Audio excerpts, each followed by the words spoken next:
नमस्कार, स्वागत आहे तुमचं सिम्पली मराठीमध्ये। पावसाळा चालू होताच घरामध्ये सगळ्यांनाच सर्दी खोकल्याचा त्रास चालू होतो। याच सर्दी खोकल्यावरती अगदी रामबाण उपाय असलेला घरगुती उपाय म्हणजे तुळशीचा काढा। घरातच मिळणाऱ्या काही खास मसाल्यांपासून बनणारा हा तुळशीचा काढा घेताच सर्दी खोकल्यांमध्ये खूपच आराम मिळतो।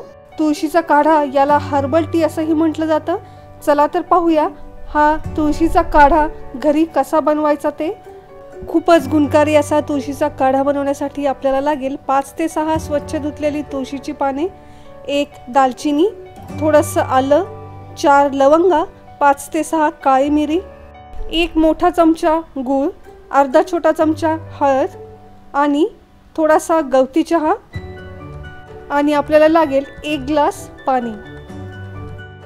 सर्वप्रथम गॅसवरती एका भांड्यात 1 ग्लास पाणी ॲड करा। आता हे पाणी आपल्याला व्यवस्थित उकळून घ्यायचं आहे। पाण्याला चांगली उकळी आली की सर्वप्रथम यात ॲड करूया बारीक चिरलेलं आलं। याऐवजी तुम्ही किसलेलं आलंही यात ॲड करू शकता। त्याचबरोबर ॲड करूया 4 लवंगा, 5 ते 6 काळी मिरी, 1 दालचिनीचा तुकडा,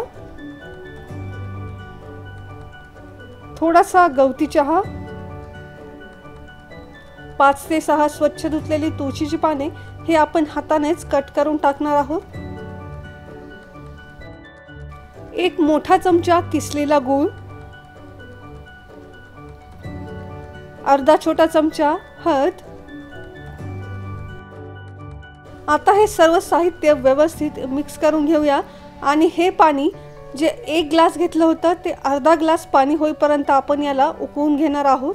काही मिनिटातच तुम्ही पाहू शकता हे पाणी आता अर्धा ग्लास झालेलं आहे। या स्टेजला आता गॅस बंद करून आता हे पाणी व्यवस्थित गाळून घेऊया। आता हे पाणी हलकं कोमट झाल्यावरती आपल्याला थोडं थोडं करून प्यायचं आहे।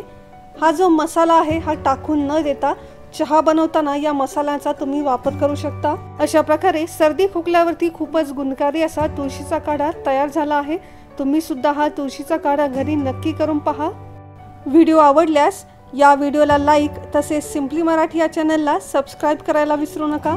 सबस्क्राइब बटन समोरील बेल बटन प्रेस करा नवीन व्हिडिओचे नोटिफिकेशन सर्वात आधी तुमच्यापर्यंत पोहोचण्यासाठी।